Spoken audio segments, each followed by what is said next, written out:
Hello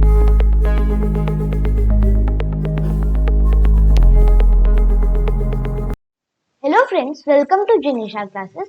my name is Jinisha Singh और आज के सेशन में हम लोग एक न्यू टॉपिक स्टार्ट करने वाले हैं जिसका नाम है Chinese civilization. So let's start our session. तो फ्रेंड्स चलिए देखते हैं चाइनीज सिविलाइजेशन का जियोग्राफिकल लोकेशन क्या था।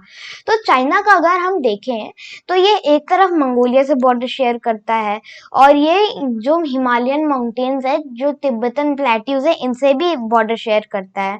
तो ओवरऑल देखें तो चाइना में बैरन डेजर्ट्स है। अब आप सोच रहे होंगे कि डेजर्ट क्या है, तो डेजर्ट ये जो आप मंगोलिया से जो बॉर्डर देख रहे हैं, तो यहाँ पे मंगोलिया में एक डेजर्ट है, गोबी डेजर्ट। तो गोबी डेजर्ट जो है ये वर्ल्ड के जो टॉप 5 जो डेजर्ट्स आते हैं तो उसमें से एक है ये गोबी डेजर्ट।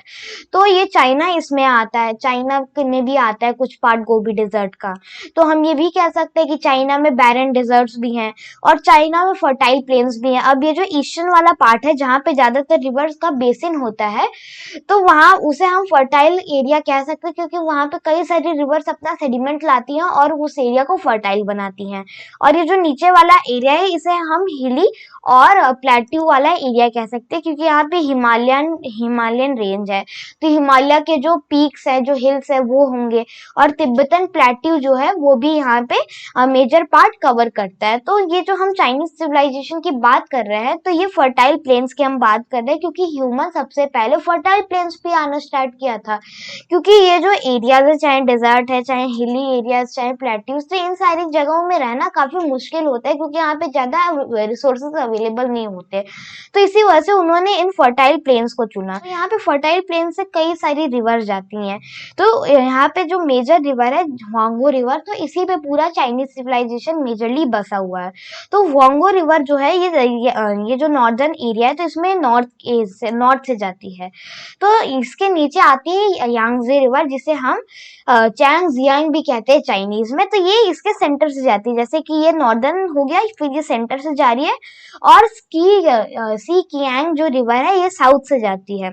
तो ये जो हुआंगो रिवर है हम इसे मदर रिवर ऑफ चाइना भी कहते हैं क्योंकि यहीं पे सबसे पहले ह्यूमंस ने आके चाइना में सेटलमेंट बसाई और इसे सॉर ऑफ चाइना भी बोलते हैं क्योंकि यहाँ पे ये जो रिवर है, ये जो हुआंगो रिवर है ये अपना रास्ता बदलती रहती है बहने का।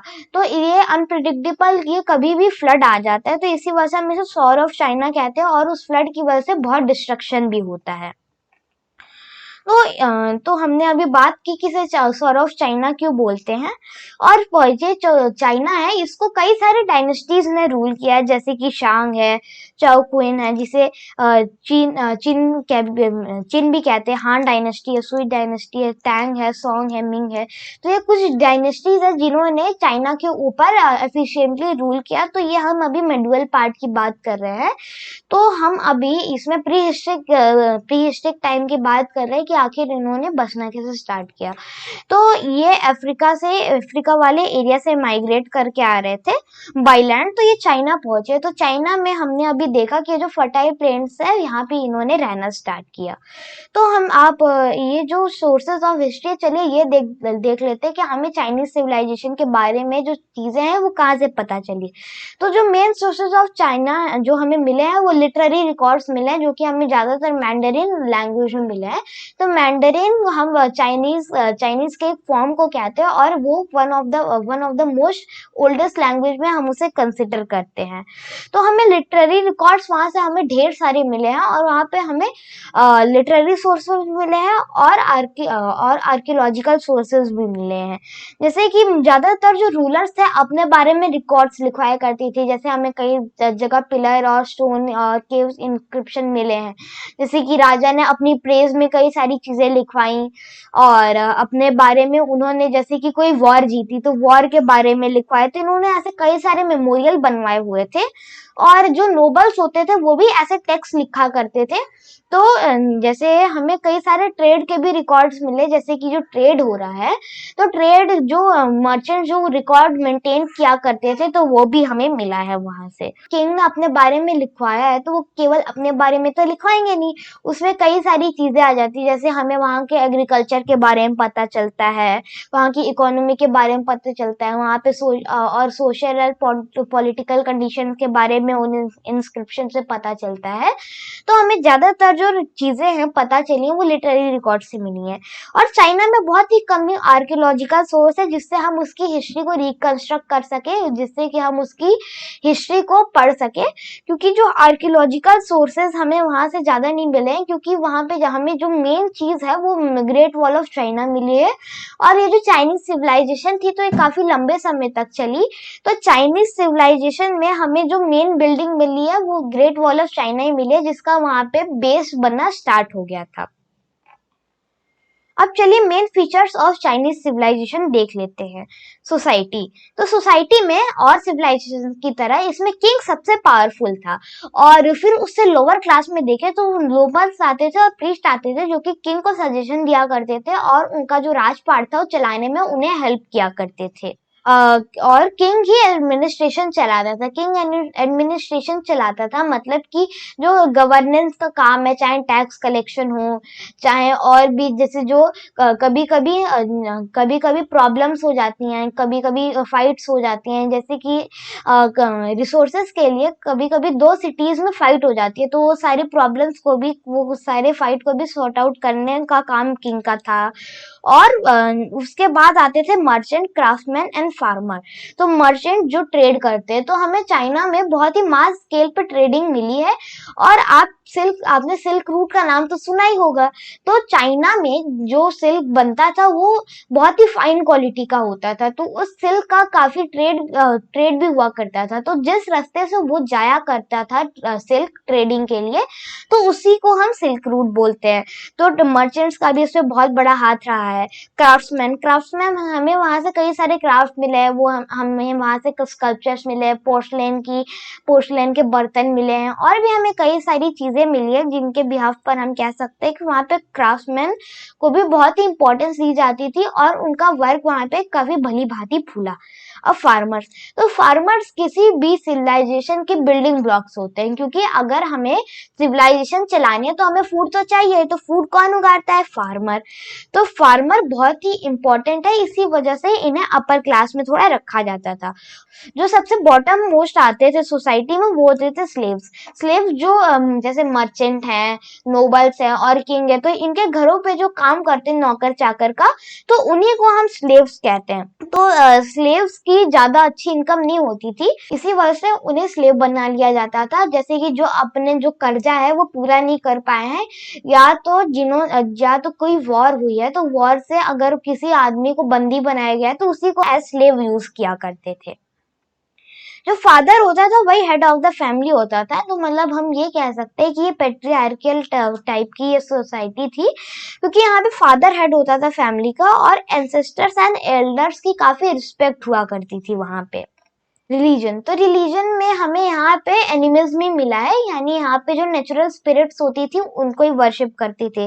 जैसे कि ये नेचुरल फोर्सेस को छोड़ के ये अपने एंसेस्टर्स को भी वर्शिप किया करते। जैसे हिंदुइज्म में भी एक मंथ होता है पितृपक्ष, वो चलता है कि उसमें हम लोग अपने एंसेस्टर्स की वर्शिप करते। तो उस समय भी पहले लोग अपने एंसेस्टर्स को वर्शिप किया करते थे और वो ये मानते थे कि जो मर चुके हैं, जिनकी उनकी आत्मा स्वर्ग में अपनी नई जिंदगी जी रही है, तो मतलब उनका भी यही बिलीव था कि इनकी भी एक लाइफ आफ्टर डेथ होती होगी। तो इसी वजह से उन्हें जब दफनाते थे तो उनके साथ उनकी बिलोंगिंग्स भी दफनाते थे, जैसे कि कुछ ज्वेलरी है, कुछ फर्नीचर है, कुछ खाना है, जिससे कि उन्हें अपनी लाइफ में, सेकेंड लाइफ में कोई प्रॉब्लम ना आए। तो प्रीस्ट को भी काफी रिस्पेक्ट दी जाती थी, क्योंकि प्रीस्ट लर्न क्लास होती है, क्योंकि अगर उन्हें पूजा करवानी है तो उन्हें मंत्र आने चाहिए और उन्हें जो भी वर्शिप के जो प्रोसीजर होते हैं वो आने चाहिए, तो उसके लिए हमें पढ़ना तो पड़ेगा ही। तो इसी वजह से प्रीस्ट को लर्न क्लास माना जाता था और प्रीस्ट को काफी रिस्पेक्ट मिलती थी सोसाइटी में। और जैसे लोगों को जैसे कोई कंसल्टेशन लेना होता था रिगार्डिंग उनकी कोई फैमिली प्रॉब्लम है या उन्हें कोई पूजा करवानी है, तो वो प्रीस्ट के पास जाया करते थे। तो जब चाइनीज सिविलाइजेशन का डिक्लाइन होने लगा तो ये कई सारे जो रिलीजियस जो इनके लीडर्स थे इन्होंने अपने अपने सेक्ट चलाए। जैसे कि कन्फ्यूशियस एक रिलीजियस लीडर थे, तो इनका अपना सेक्ट था जिसका नाम था कन्फ्यूशियस। एंड एक और रिलीजियस लीडर थे, तो उन्होंने अपना एक न्यू सेक्ट चलाया जिसका नाम था ताओइज्म। तो अभी भी ये चाइना में काफी पॉपुलर है। Means of living. तो चाइना में कई सारे ऑक्यूपेशन थे जिनको लोग फॉलो किया करते थे। तो हर सिविलाइजेशन की तरह चाइनीज सिविलाइजेशन का मेन ऑक्यूपेशन था एग्रीकल्चर। तो agriculture most of the people इसे फॉलो किया करते थे। तो ये अगर इनके इरिगेशन सिस्टम की बात करें तो ये कैनाल्स का यूज किया करते थे। कैनाल्स क्या होती हैं, जैसे रिवर्स है, तो रिवर से हमने थोड़ा रिवर के साइड से हमने एक थोड़ा सा एक वाटर के लिए पासेज बना लिया, और वहां से हमने वाटर जो हमने पासेज एरिया बनाया है तो वो हमने अपने फार्म तक बना लिया, अपने खेत तक बना लिया। तो वो जो पानी है तो वो हमारे खेत तक पहुंच रहा है, तो उस तरह से हम लोग अपने फार्म में इरिगेशन कर सकते हैं। तो उस समय कैनाल्स भी बने जिससे इरिगेशन आसानी से हो सके, क्योंकि कई बार क्या होता है कि कैनाल्स अगर नहीं होती है तो हमें दूर दूर से नदी में से पानी लाना पड़ता है, तो काफी उसमें मैन लेबर हो जाता है। तो इसी वजह से उस समय कैनाल्स का भी काफी कंस्ट्रक्शन हुआ। तो चाइनीज जो थे वो अपने फील्ड में आयरन इम्प्लीमेंट्स यूज किया करते थे। अब जो आयरन के जो सामान होते थे वो ये यूज किया करते थे। इस समय ब्रॉन्ज ये लोग ज्यादा यूज नहीं किया करते थे, इनमें ज्यादा पॉपुलर नहीं था।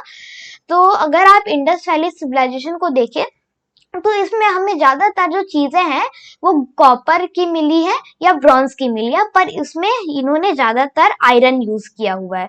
तो ये अपने जो इम्प्लीमेंट्स होते थे इनके खेती के लिए, चाहे वो हल हो या इनका जो हसिया होता है जिससे वो काटते हैं, फसल काटते हैं, तो सारे ज्यादातर आयरन के हुआ करते थे। तो अगर इनकी मेन क्रॉप्स देखें तो ये राइस उगाते थे, व्हीट में उगाते थे, barley, millet, soybean, sorghum, buckwheat and tea. तो टी उस समय भी उगाया जाता था। तो राइस हर जगह उगता है, और राइस के लिए हमें पानी ज्यादा चाहिए होता है। तो यहाँ से रिवर जा ही रही है तो हमें वाटर की प्रॉपर अवेलेबिलिटी हो जाती है, तो इसी वजह से यहाँ पे राइस अच्छा होता था। तो फ्रेंड्स, अगर आपको पता हो तो चाइना वर्ल्ड में सबसे ज्यादा राइस प्रोड्यूस करता है। तो ये राइस उगाया करते थे, वीट। तो वीट भी उगाते थे क्योंकि इसमें भी वाटर की अवेलेबिलिटी चाहिए होती है, तो ये वीट भी उगाते थे, बार्ले एंड मिलेट्स। तो चाइना में चाहे कोई भी कल्चर आया हो, इन्होंने वीट, बार्ले, मिलेट ये तीन चीजें तो जरूर उगाई हैं, क्योंकि ये जो बार्ले होता है ये मेनली सभी लोगों के द्वारा कंज्यूम किया जाता था, चाहे किंग हो चाहे स्लेव, सब बार्ले, मिलेट एंड वीट खाया करते थे। और यहाँ पे सोयाबीन भी उगती थी, क्योंकि सोयाबीन के लिए हमें राइजोबियम नाम का एक बैक्टीरिया चाहिए होता है जो नाइट्रोजन होता है उसके अब्जॉर्प्शन के लिए। तो जो सोयाबीन होता है या चाहे जो भी पल्स होती है तो उसके लिए हमें राइजोबियम बैक्टीरिया चाहिए होता है। तो चाइना की जो सॉइल है हमें वहां पे राइजोबियम बैक्टीरिया आराम से मिल जाते हैं, तो इसी वजह से यहाँ पे सोयाबीन भी अच्छे से उग सकता है। सोरगम यहाँ पे उगता है, तो सोरगम हम किसको कहते हैं, ज्वार को कहते हैं। और बकवीट, ये कुट्टू भी उगाया करते थे। तो अगर आपने कभी व्रत में देखा होगा तो ये जो रोटियां बनती है वो बकवीट की बनती है, या जो मिलेट्स होते हैं उनकी बनती है। तो बकवीट यानी कुट्टू, या कुट्टू भी उगाते थे क्योंकि उसके लिए भी वाटर चाहिए होता है, एंड टी।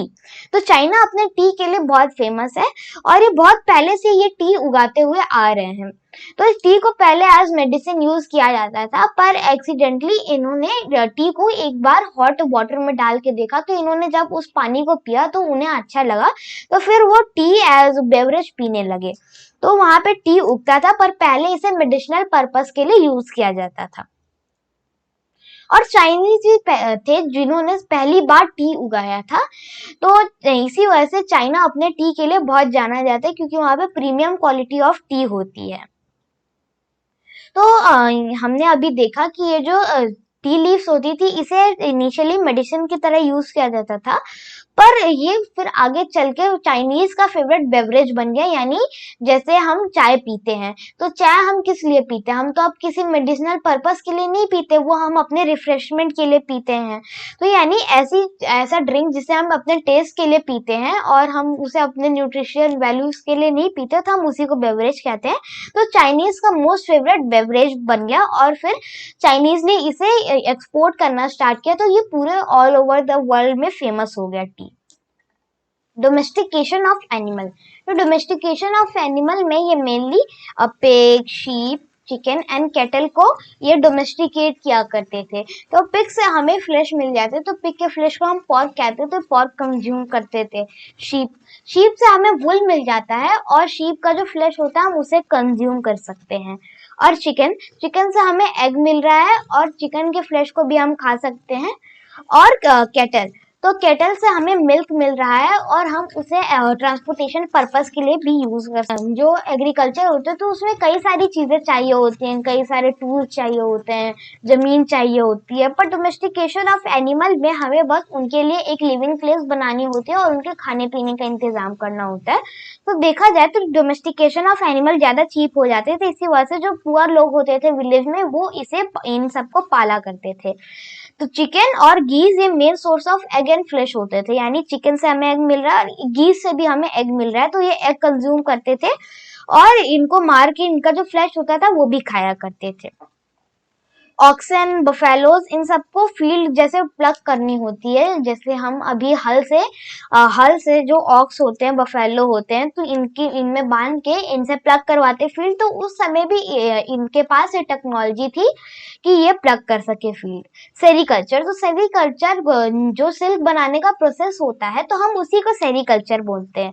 तो चाइनीज तो थे, वही फर्स्ट थे जिन्होंने सिल्क बनाया था। तो चाइना में कई सारे इन्वेंशन हुए हैं। इन्होंने मैग्नेटिक कंपास का इन्वेंशन किया, इन्होंने पेपर का इन्वेंशन किया, इन्होंने गन पाउडर का इन्वेंशन किया, इन्होंने सबसे पहले टी को कल्टीवेट किया और यही सबसे पहले थे जो कि जिन्होंने सिल्क बनाया।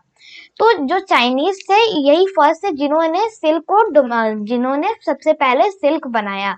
तो ये अगर सिल्क बनाने का प्रोसेस देखें तो ये सबसे पहले सिल्क वर्म को डोमेस्टिकेट करते हैं, तो इन्हें लीव्स खिलाते हैं। तो लीव्स जब वो खा लेते हैं, तो जैसे अगर आपने लाइफ साइकिल ऑफ बटरफ्लाई देखा होगा तो वो एक स्टेज पे जाते हैं कैटरपिलर के बाद। कैटरपिलर के स्टेज में वो लोग ढेर सारी लीव्स और फ्लावर्स खाते हैं, तो उसके बाद वो एक हाइबरनेशन के प्रोसेस पे चले जाते हैं जिसको हम प्यूपा का स्टेज बोलते हैं। तो ऐसे ये उस स्टेज में चले जाते हैं और उसमें ये कई सारे फाइबर्स प्रोड्यूस करते हैं, तो उन फाइबर से ही सिल्क बनाते हैं। तो जो सबसे फाइनेस्ट क्वालिटी ऑफ सिल्क देखा जाए तो मलबेरी सिल्क है। मलबेरी क्योंकि उसमें जो मलबेरी ट्री के जो उसमें लीव्स होते हैं तो वो उन सिल्क वर्म को खिलाए जाते हैं। तो मलबेरी ट्री मतलब सहतूत का जो पेड़ होता है उसके खिलाए जाते हैं। तो ये सोचिए इन्होंने 4000 ईयर्स पहले ही इन्होंने सिल्क बनाना सीख लिया था। तो जो चाइनीज वुमेन थी वो सिल्क बनाने में एक्सपर्ट थी। और जैसे रॉयल फैमिली की जो वुमेन्स हुआ करती थी, इनके पास पहले सीक्रेट रेसिपी हुआ करती थी कि आखिर ये कैसे बनाते, ये हर आम आदमी को नहीं पता होती थी। ये जो रॉयल फैमिली होती थी तो ये सिल्क के कपड़े पहले पहना करती थी, क्योंकि सिल्क को बनाने काफी इंटेंसिव प्रोसेस होता है, बहुत ही एक्सपेंसिव होता है। तो इसी वजह से ये पहले रॉयल फैमिली में एक सीक्रेट बन के था। फिर उसके बाद कई सालों बाद ये फिर कॉमन लोगों में भी सिल्क पॉपुलर हुआ, क्योंकि फिर मैन पावर बढ़ा और लोगों ने सिल्क को मास लेवल पे बनाना स्टार्ट किया और फिर वो उसे एक्सपोर्ट भी करने लगे। तो जिस रूट से वो एक्सपोर्ट होता था तो उसी को हम सिल्क रूट कहते हैं। तो सिल्क एक लग्जरी आइटम हुआ करता था, जैसे कि हमने देखा कि जो रॉयल लोग होते थे, जो नोबल्स होते थे, वही सिल्क पहना करते थे। और पर काफी लेट में जाके ये सिल्क वीविंग मशीन का इंट्रोडक्शन हुआ, जिससे कि सिल्क काफी कॉमन हो गया। तो ये अराउंड 100 BCE में हमें सिल्क वीविंग मशीन के हमें एविडेंसेस मिले हैं। तो इसी वजह से फिर आगे चल के सिल्क काफी कॉमन बना, क्योंकि हम सिल्क वीविंग मशीन के माध्यम से हम इसे इजीली सिल्क को बना सकते हैं।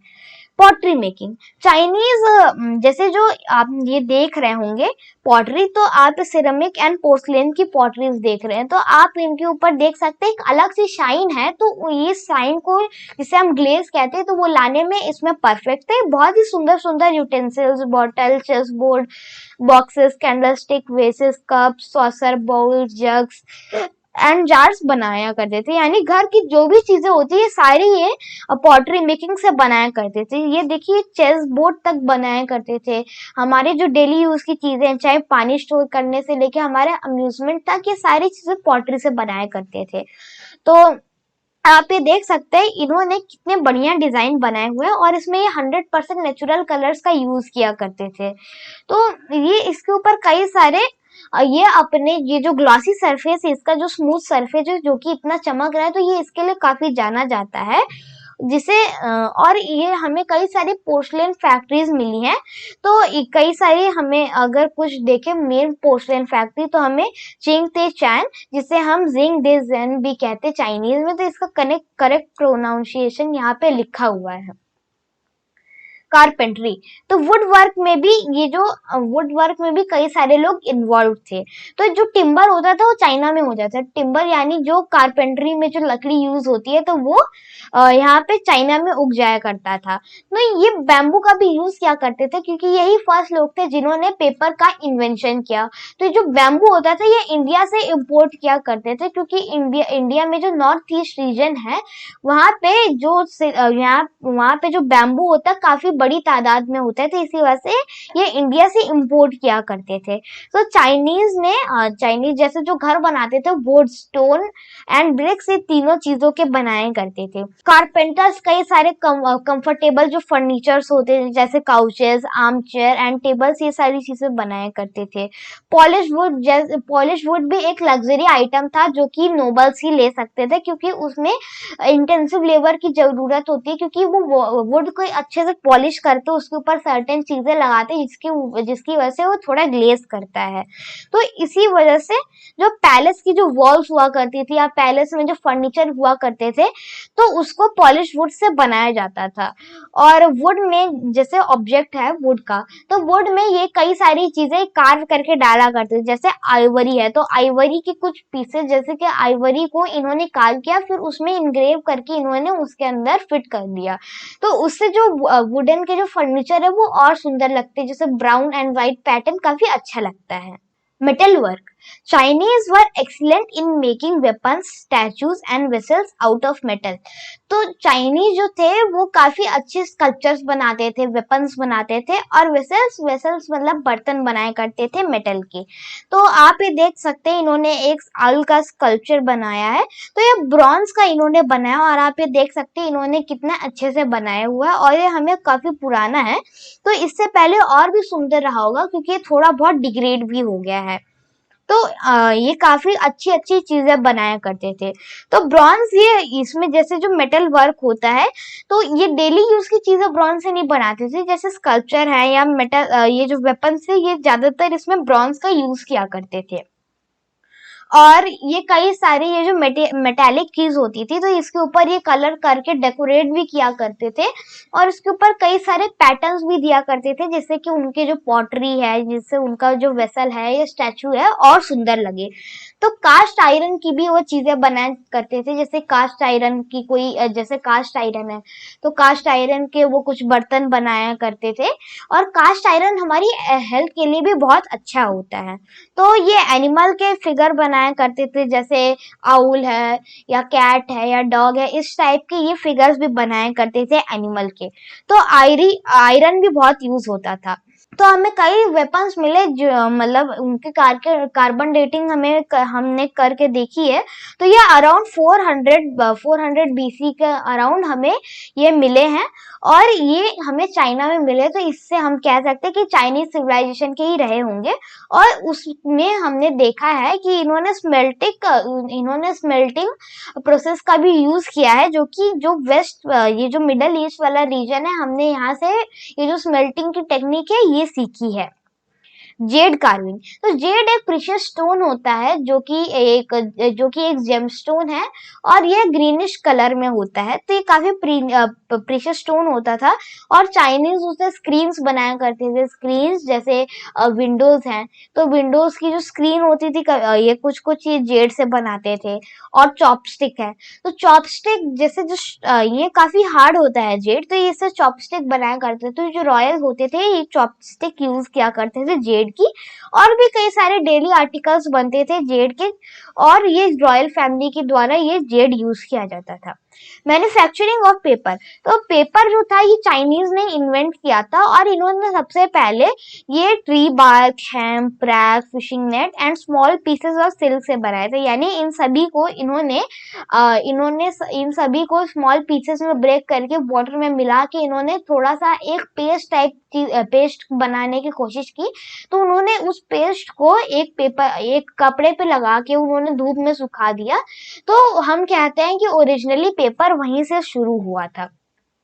तो जैसे ट्री बार्क है, तो इन्होंने ट्री बार्क के छोटे छोटे पीसेस करके उस पेस्ट में डाल दिए। अब हेम्प आपने भांग का नाम सुना होगा, तो भांग जो होता है तो उसके लीव्स और उसके जो स्टेम होती है, तो उसके स्टेम से हम लोग फैब्रिक भी बनाते हैं जिसको हम हेम्प फैब्रिक भी कहते हैं, और उसकी कई सारी चीजें बनती हैं।